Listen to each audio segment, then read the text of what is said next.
Assalamualaikum warahmatullahi wabarakatuh. Alhamdulillah pada hari yang berbahagia ini kami udah nyampe ke tempat wisata alam di Pungki, Kabupaten Aceh Barat, guys.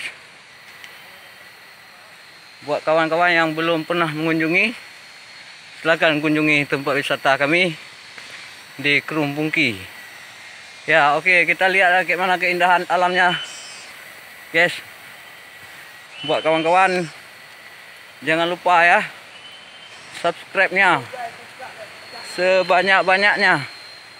Alhamdulillah kami nanti akan membuat konten-konten menarik dengan tempat-tempat wisata yang sangat menarik di Krum Pungki ya.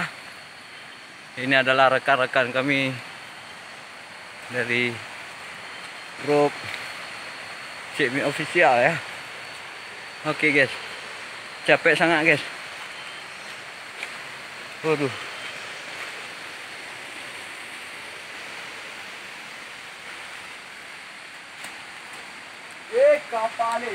Sangat menegangkan guys.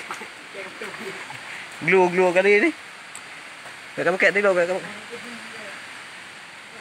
Nah, aku mana?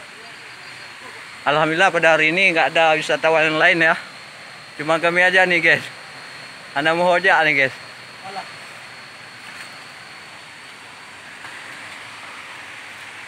Aduh.